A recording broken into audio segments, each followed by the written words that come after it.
भीष्म पितामह जी ने दान धर्म का उपदेश दिया, उसके बाद राज्य धर्म का उपदेश दिए। जितना हो सके धर्म की रक्षा की बात करिए, कहीं धर्म का विरोध हो रहा है तो उस स्थान का त्याग करिए या तो विरोध करिए, अब अगर ना विरोध कर सकते हो तो स्थान छोड़ दीजिए। ये जब उपाय बता रहे थे ना तो बगल में बैठी हुई द्रौपदी मुस्कुरा रही थी।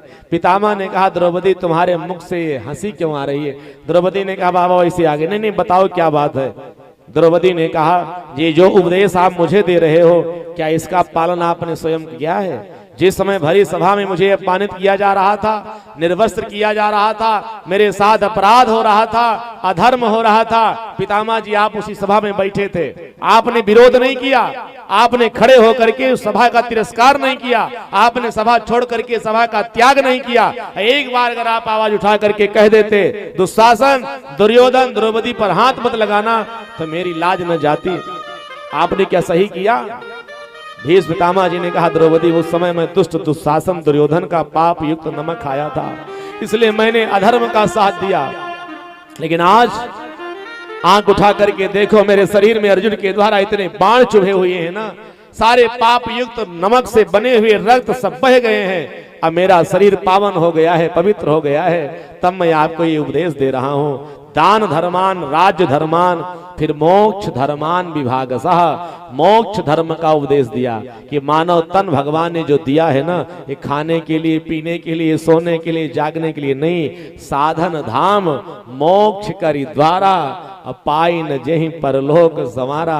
भगवान ने मनुष्य का तन दिया है कथा सुनने के लिए, भजन करने के लिए, याद रख लेना, और अपने जीवन को भगवान के धाम पर पहुंचाने के लिए मानव तन मिला है। और हम सब खाने पीने सोने जागने में अपने जीवन को जो लगा रहे हैं ना, हम लोग अपने जीवन को निरर्थक कर रहे हैं। जीवन को सार्थक बनाइए, उठते बैठते सोते जागते खाते पीते हर क्षण भगवान का भजन करिए। पितामह ने कन्हैया से कहा प्रभु एक प्रार्थना है क्या? कौन सी प्रार्थना है?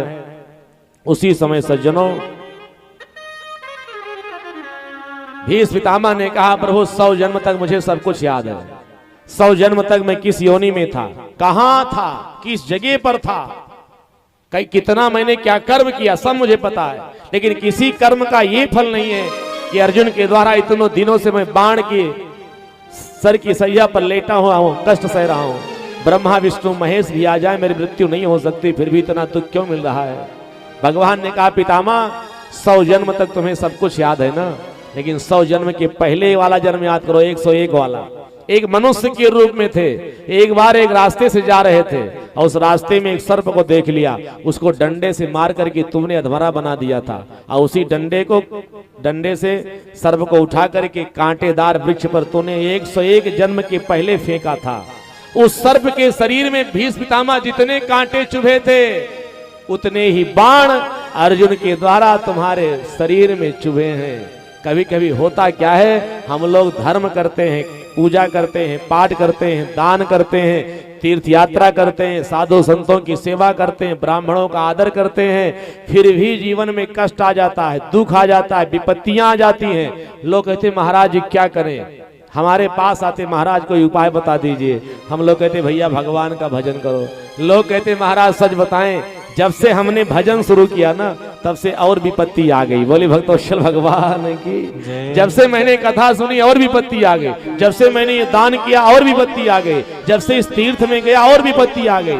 अच्छा जितने लोग यहाँ बैठे हो जरा आत्मचिंतन करिए, क्या कथा सुनने से विपत्ति आएगी? दान करने से कभी कष्ट आएगा?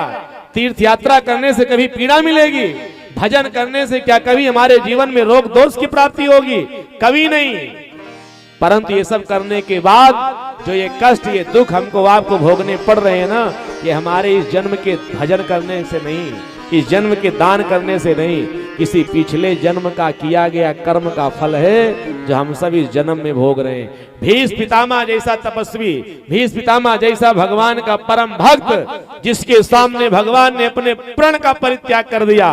भगवान ने प्रण किया था कि महाभारत के युद्ध में मैं अस्त्र और शस्त्र नहीं उठाऊंगा, लेकिन पितामह ने कहा मेरी प्रतिज्ञा है कन्हैया से अस्त्र और शस्त्र उठा लेने की। और जब पितामह युद्ध करने लगे और जब चक्र ले करके पितामह सज्जनों दौड़े अर्जुन को मारने के लिए, तो उसी समय बाण से जब बाण छोड़ते हैं भीष्म पितामह जी ना, तो भगवान स्वयं अपने शस्त्र को उठा करके अपने वचन का त्याग करके भीष्म पितामह के प्रण को भगवान ने निभा लिया। बोले भक्तवत्सल भगवान की।